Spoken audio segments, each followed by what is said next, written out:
परमेश्वर ने सब कुछ बनाकर आदम को उसमें रहते हुए उस पर अधिकार देकर फलने फूलने और धरती को अपने वश में करने की आज्ञा दी। अब आदम को इस आशा में रहना था कि ये काम करने का उसमें बल और बुद्धि दोनों है। हमारे जीवन में भी एक नया दिन आता है और हम आगे बढ़ते हैं इस होप में कि कुछ अच्छा होगा। जिसमें ये होप नहीं है, फिर ना तो उसे किसी आशीष मिलने की आशा होती है और ना ही सफलता के लिए कुछ करने का जोश। हम अपने जीवन में आशा की किरण किस प्रकार जलाए रख सकते हैं ताकि हम अद्भुत आशीषें पाएं, इसी टॉपिक पे बात करेंगे। शुरू करते हैं परमेश्वर के वचन से। परमेश्वर का वचन हमने भजन संहिता 18 उसकी पहली आयत से लिया है। यहाँ इस प्रकार लिखा है, हे परमेश्वर, हे मेरे बल, मैं तुझसे प्रेम करता हूँ। यहोवा मेरी चट्टान और मेरा गढ़ और मेरा छुड़ाने वाला है। मेरा ईश्वर मेरी चट्टान है जिसका मैं शरणागत हूँ। वह मेरी ढाल और मेरी मुक्ति का सींग और मेरा ऊंचा गढ़ है।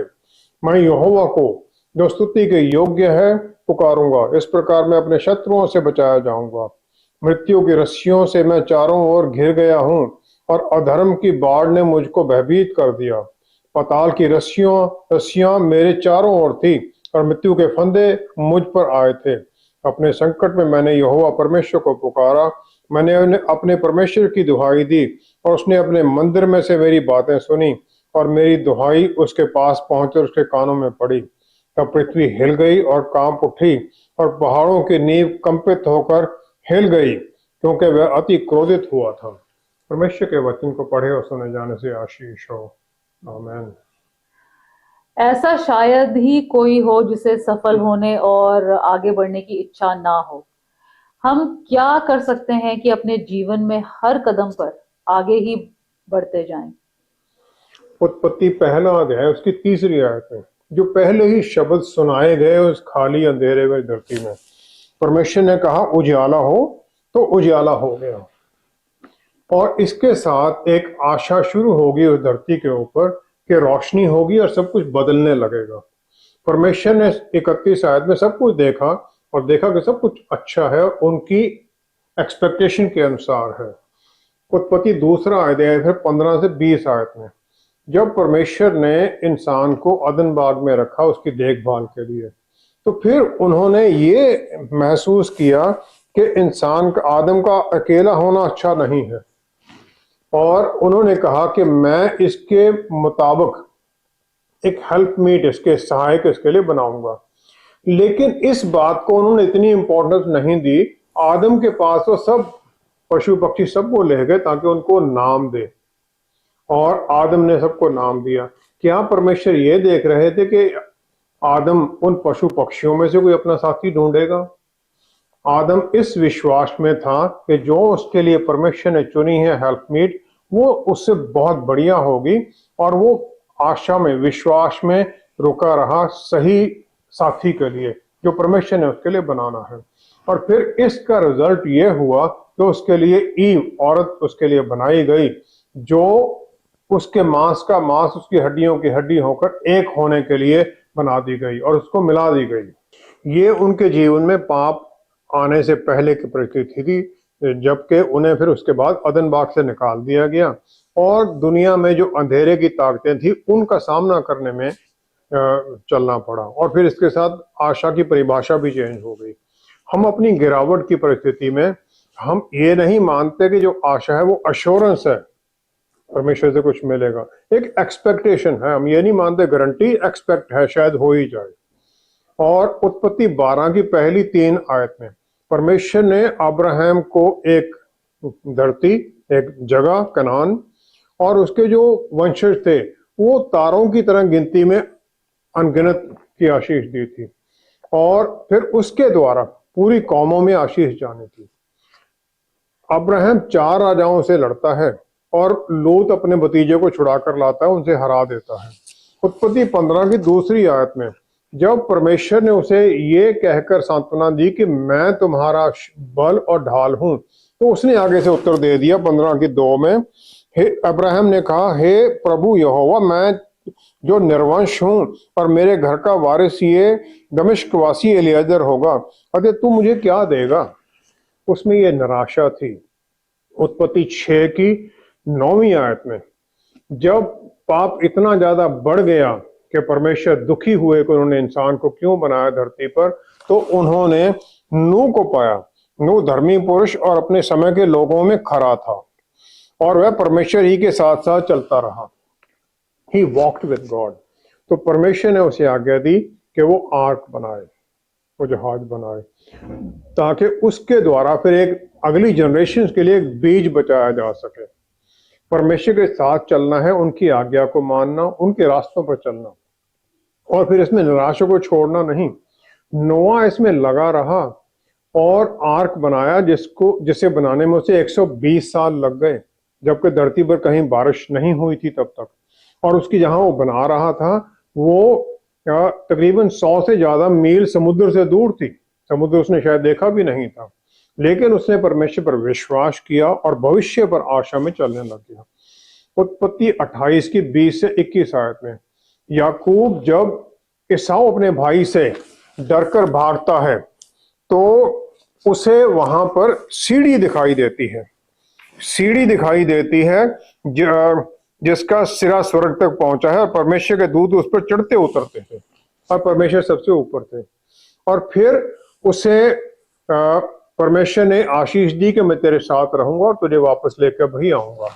फिर वो ये कह देता है कि यदि परमेश्वर मेरे संग रहकर इस यात्रा में मेरी रक्षा करे और मुझे खाने के लिए रोटी और पहनने के लिए कपड़ा दे और मैं अपने पिता के घर में कुशल क्षेम से लौट आऊं, तो यहोवा मेरा परमेश्वर ठहरेगा। उसने कंडीशन लगा दी, एक बड़ी अद्भुत सी कंडीशन, ग्रेट डिमांड परमेश्वर के सामने रख दी, इससे पहले कि वो अपना कंट्रोल परमेश्वर के हाथों में दे। भजन संहिता 42 की 5 आयत में राजा दाऊद वो परमेश्वर पर विश्वास में वो कहता है 5वीं आयत में, हे मेरे प्राण तू क्यों गिरा जाता है, तू अंदर ही अंदर क्यों व्याकुल है, परमेश्वर पर आशा लगाए रह, क्योंकि मैं उसके दर्शन से उद्धार पाकर फिर उसका धन्यवाद करूंगा। चारों तरफ से वो तकलीफ में था। एब्सलोम उसके पुत्र ने उसके खिलाफ रिबेलियन कर दिया था और वो यरूशलेम से भागा था अपनी जान बचाने के लिए। फिर भी उसने ये भजन कह दिया। याकूब और दाऊद दोनों अपने आप को ये बातें कहते हैं जब उन्हें तकलीफ थी, और ये हम करने में चूक जाते हैं। परमेश्वर में विश्वास रखना, उनके साथ सामने नेचुरली आना है और अपने आप को फिर बोलना है।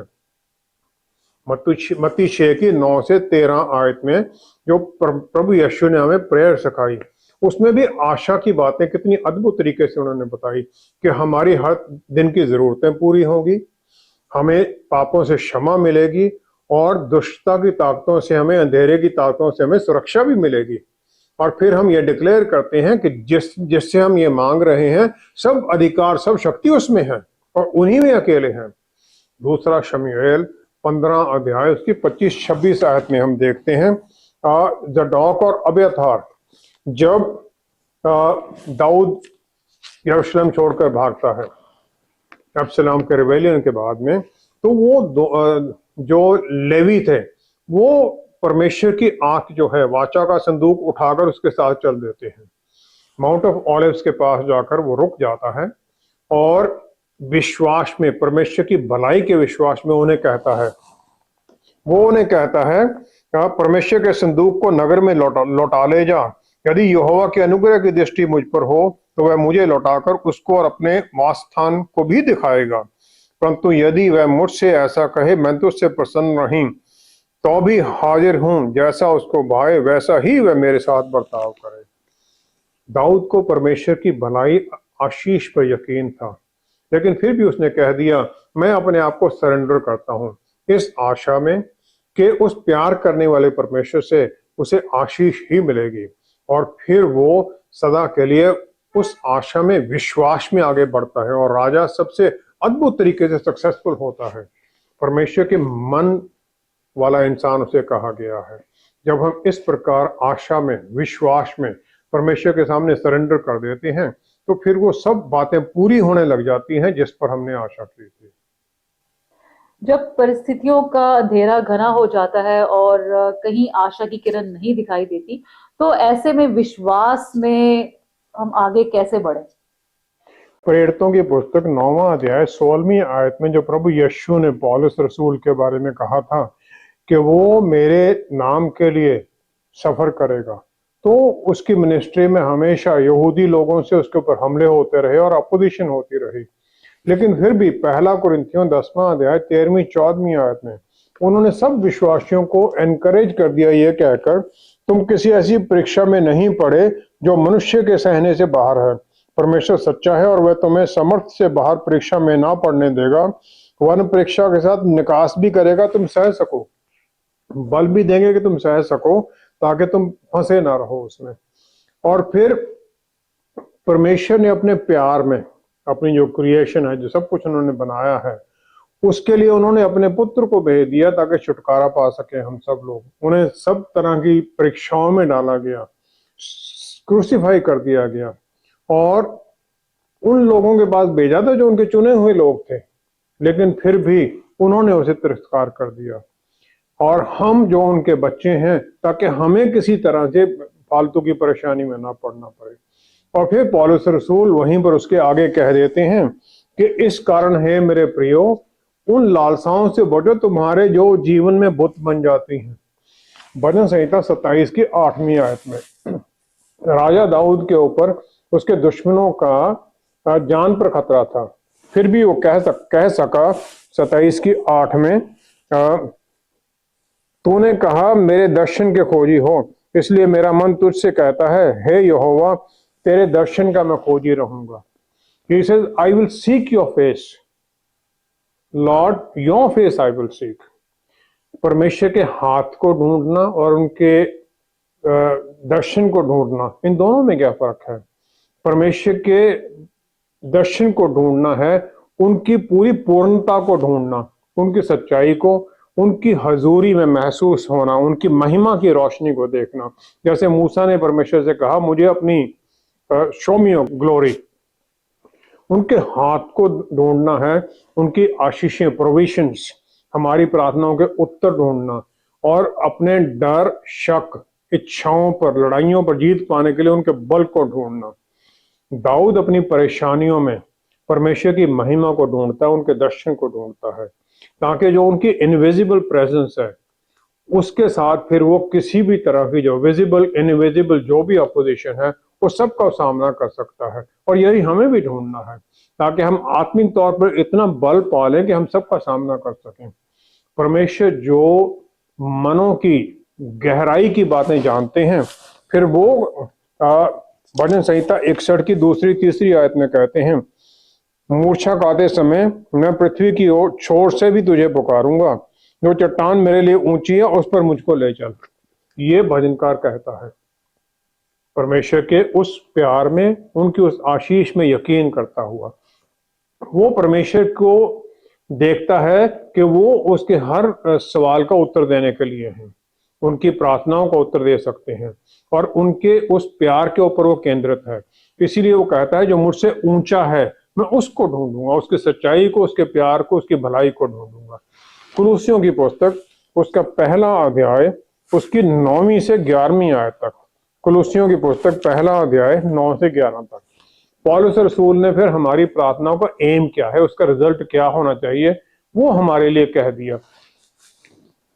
उन्होंने कहा, तुम सारे आत्मिक ज्ञान और समझ सहित परमेश्वर की इच्छा को पहचान में परिपूर्ण हो जाओ, ये मांगो तुम, ताकि तुम्हारा चाल चलन प्रभु के योग्य हो और वह सब प्रकार से प्रसन्न हो और तुम्हें हर प्रकार के भले कामों का फल लगे और तुम परमेश्वर की पहचान में बढ़ते जाओ, उसकी महिमा की शक्ति के अनुसार सब प्रकार की सामर्थ्य से बलवंत होते जाओ, यहाँ तक कि आनंद के साथ हर प्रकार से धीरज और सहनशीलता दिखा सको। ये सब आशीषें उन्होंने हमारी प्रार्थनाओं का मकसद बता दिया। अब इसमें हमें उनके मुंह को, उनकी उस महिमा को देखना जिसके द्वारा हमें बुद्धि और समझ आती है, पवित्र आत्मा परमेश्वर के द्वारा। और फिर हमें देखना है ताकि हम उनके जो वर्दी है, उनके चलन उनके बराबर हमारा उनके इच्छा के अनुसार हो जाए।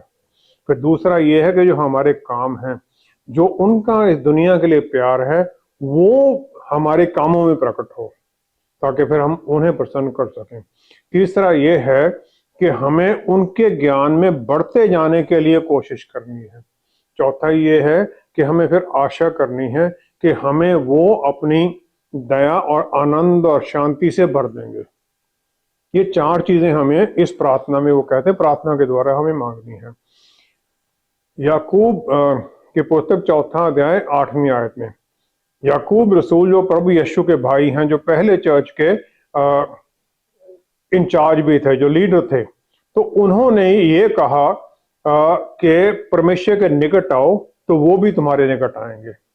याकूब 4 अध्याय 8वीं आयत में। निर्गमन 20 की 19 से 21 आयत तक परमेश्वर सिनाई पर्वत के ऊपर अपनी व्यवस्था देने के लिए उतर आते हैं और फिर इजराइल देखता है धुआं, आग और लाइटनिंग, बिजली चमकती हुई, थंडरिंग। और फिर जब लोगों ने इसको देखा तो वो डर गए और फिर उन्होंने डर कर दूर होकर खड़े हो गए। उन्होंने मूसा से कहा, तू ही हमसे बातें कर, तब तो हम सुन सकेंगे, परंतु परमेश्वर हमसे बातें ना करे, ऐसा ना हो कि हम मर जाएं। उस परमेश्वर से जो प्यार करता है, जो हमसे एक नजदीकी रिश्ता चाहता है, प्यार का, फेथफुलनेस का, आनंद का, हर एक अपने बच्चे के साथ वो इस प्रकार का रिश्ता चाहता है। लेकिन हम बिजी होने के कारण, हम तो बहुत बिजी हैं, तो हम मीडिएटर देखने लग जाते हैं। कोई हमारे लिए प्रार्थना करे, कोई हमारे लिए परमेश्वर के सामने बात करने वाला बने, उस परमेश्वर जिसे हम अपना परमेश्वर कहते हैं, और उस परमेश्वर से हम नजदीकी रिश्ता नहीं रखना चाहते हैं। राजा दाऊद परमेश्वर के मन का इंसान माना गया।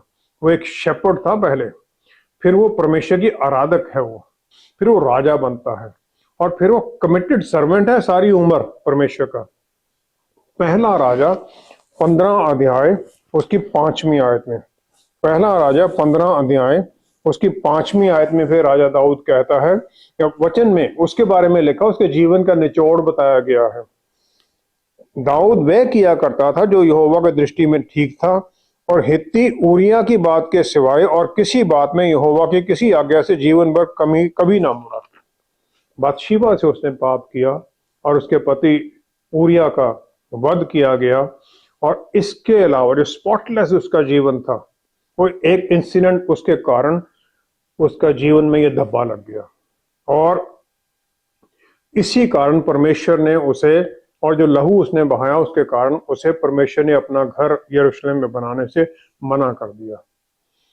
दाऊद ने परमेश्वर की आराधना की, और फिर उसके इस बात पर कि उसका पुत्र वो परमेश्वर का भवन बनाएगा, उसने इजरायली लीडरों को बुलाया और उनकी अपने बेटे के लिए हर तरह से सहायता इंश्योर करने के लिए उसने पहला इतिहास 28 अध्याय उसकी 19 आयत में फिर ये कह दिया, मैंने यहोवा की शक्ति से जो मुझको मिली है सब कुछ बूझ कर लिखा है।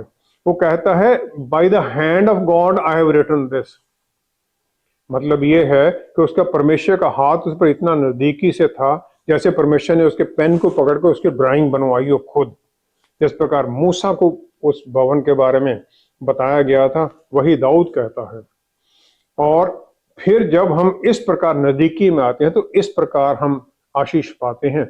और दाऊद ने फिर हर तरह के मटेरियल इकट्ठे कर दिए, हालांकि भवन उसने बनाना नहीं था, उसमें ये आशा थी कि भवन बनेगा और वो उसकी पूर्णता की जो है नजारा वो भी देख सकता है। दाऊद ने जो उसके जीवन में परमेश्वर ने किया और उसके विश्वास में, फिर वो कहता है कि भवन बनेगा। दूसरा शमूएल 7वां अध्याय 14 से 16 आयत तक परमेश्वर ने नादन के द्वारा ये बता दिया उसे, दाऊद को, कि जो उनका अनंत काल का अनुग्रह है, दया है, वो उसके पुत्र पर बनी रहेगी। और फिर उसके पुत्र जो प्रभु यीशु के बारे में वहां चित्रण आ जाता है कि तेरा उनका राज्य सदा के लिए बना रहेगा। दाऊद को ये आशीष मिलती है, लेकिन वो पूरी होती है प्रभु यीशु में, जो कि फिर मिलेनियल रोल में और उसमें पूरी हो जाएगी। जो परमेश्वर ने वायदा किया अब्राहम के साथ कि तेरे बीज के द्वारा कौमें आशीष पाएंगी, वो दाऊद को फिर वही वायदा मिलता है, और दाऊद के उस महान पुत्र प्रभु यीशु के द्वारा ये पूरा होता है। जो आशा और विश्वास में परमेश्वर की आज्ञाकारिता में चलता है, अब्राहम की तरह, दाऊद की तरह, और उसमें आनंद मनाता है, फिर वो सब कुछ उसके जीवन में पूरा होने लग जाता है, या फिर आगे उसको पता है कि ये पूरा होना ही होना है, विश्वास में वो जीता है।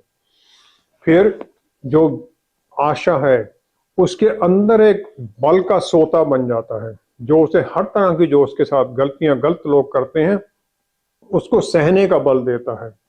आशा फिर ये होता है कि कुछ ना कुछ भविष्य में अच्छा होगा, और फिर वो जो नहीं दिखाई देता है उसके बारे में विश्वास होता है कि जो ये अच्छी हैं इनकी पूरी भी होगी, पूरा भी होगा। आशा फिर एक विश्वासी को अच्छी चीजों की इच्छाओं से भर देता है जो कि भविष्य में होनी है, और फिर कॉन्फिडेंस रहता है उसे कि ये सब होगा भी पूरा। यूहन्ना 14 की पहली 3 आयत में प्रभु यीशु ने वायदा किया कि मैं जाता हूं पिता के घर में, तुम्हारे लिए जगह तैयार करता हूं, और तैयार करके मैं तुम्हें लेने भी आऊंगा। और फिर इसके द्वारा हमें, इस बात के द्वारा हमें पूरा यकीन हो जाता है कि हाँ ये होगा। दूसरा तीमुथियुस 3 के 16-17 आयत में पूरा वचन परमेश्वर के द्वारा लिखाया गया है, गॉड ब्रीथ लिखा गया है, परमेश्वर ने उसमें सांस फूकी है, जिंदा वचन है, और फिर ये सच्चा वचन है।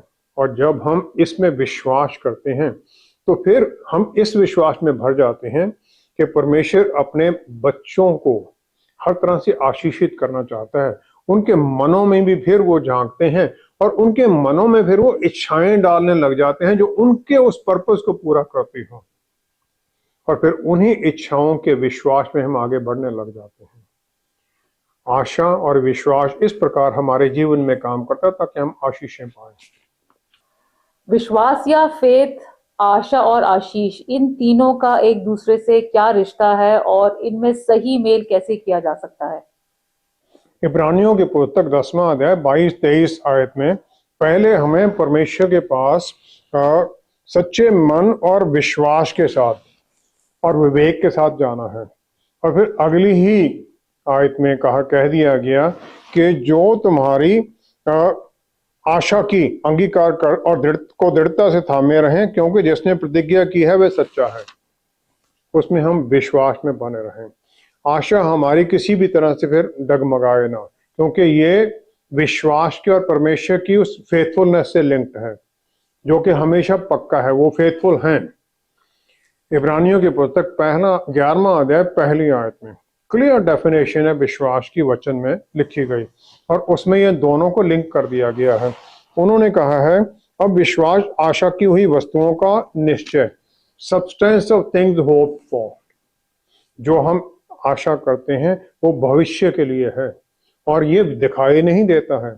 जो फेथ है वो ग्रीक भाषा का शब्द है होपोस्टेसिस। इसका मतलब है निश्चय, सब्सटेंस, और इसका मतलब है गारंटी है, ये किसी गारंटी एग्रीमेंट के नीचे खड़े हैं हम। और पहला कुरिन्थियों 12 अध्याय की 9वीं आयत में विश्वास तो परमेश्वर से हमें गिफ्ट मिला है, और फिर रोमियो 15 के 23 के अनुसार जो विश्वास के अनुसार नहीं है वो पाप है। क्योंकि आशा परमेश्वर के ऊपर विश्वास के अंदर केंद्रित है, तो जो हम आशा करते हैं उसकी गारंटी है कि परमेश्वर उसे करेंगे, क्योंकि ये उनकी सच्चाई और उनकी सच्चाई और पर निर्भर करता है। लेकिन विश्वास पीछे को भी देखता है।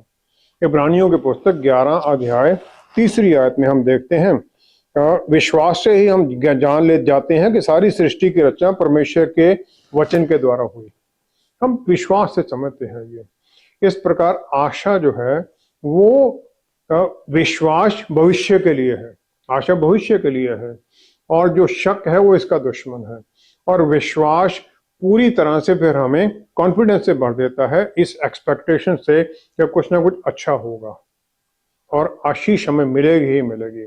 इस प्रकार आशा विश्वास का एक एसेंशियल एलिमेंट है, जरूरी है। आशा अगर नहीं तो विश्वास किस चीज का, क्योंकि उसके बिना ना तो फिर विश्वास का कोई मतलब रह जाता है, ना फिर हमें सैल्वेशन जो हमें मुक्ति मिली है अनुग्रह के द्वारा उसका भी हमें समझ नहीं आती पूरी तरह। आशा हम करते हैं कि हाँ जो मुक्ति मिली है हम स्वर्ग में जाएंगे उनके पास, फिर जब जिसकी हम आशा करते हैं वो परमेश्वर के विश्वास के द्वारा हमारे जीवन में आशीष के तौर पर बदल जाता है, जिसके लिए हम प्रार्थना करते हैं।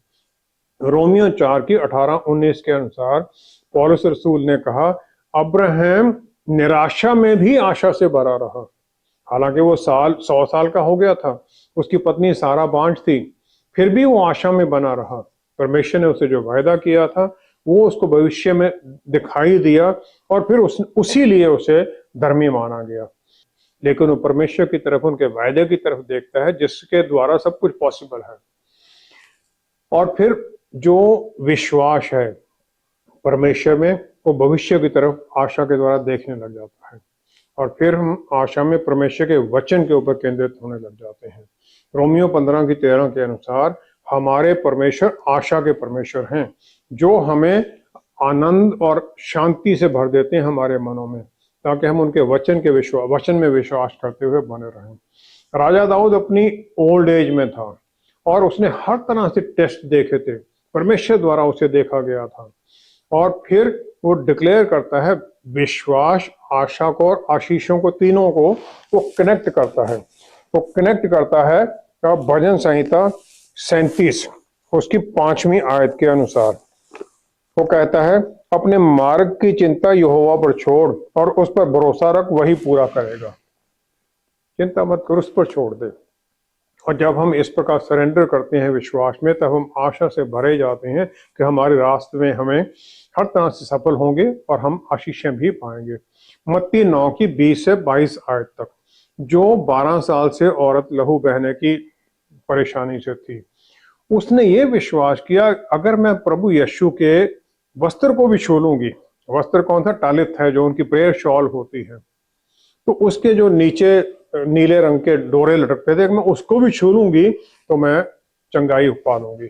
सेरेमोनियली अनक्लीन है, वो किसी के नजदीक नहीं जाने की आज्ञा है उसे, लेकिन वो फिर भी अपने मन में ये कहती रहती है कि नहीं, मैं छू लूंगी। पहला उसे आशा है मैं उस तक पहुंच सकूंगी, उन्हें छू सकूंगी, और वो जो सक्षम है मुझे, वो आशीष भी देंगे और मैं आशीष पाऊंगी।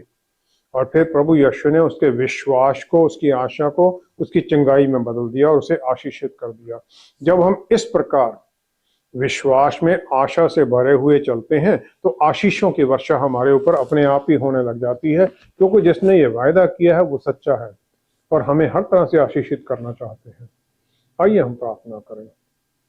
पिता परमेश्वर, क्या ही धन्य है आप, हम आपको महिमा देते हैं, धन्यवाद करते हैं प्यारे प्रभु कि आपने हमारे मनों में तो आशा की किरण भर दी है, ताकि हम आपके वचन में विश्वास करते हुए इस आशीष के तरफ देखते रहें प्रभु, जिस प्रकार अब्राहम ने देखा। 75 साल की उम्र में उसे वायदा मिला और जाकर 100 साल की उम्र में उसने इसहाक को पाया।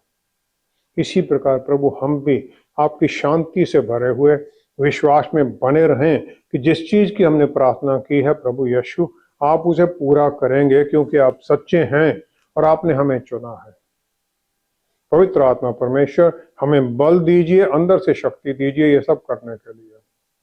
पिता परमेश्वर, सब कुछ प्रभु यीशु के पवित्र नाम में मांगते हैं। आमीन, आमीन, आमीन।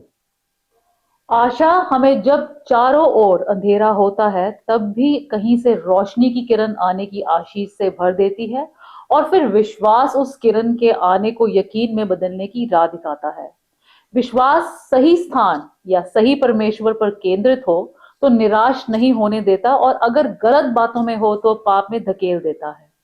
हमें अपने मन को केवल विश्वास और आशा से ही नहीं, बल्कि सच्चे परमेश्वर और उनके पुत्र पर नजरें लगाए रहना है। Thank you so much for watching. See you next time. Stay blessed. Shalom.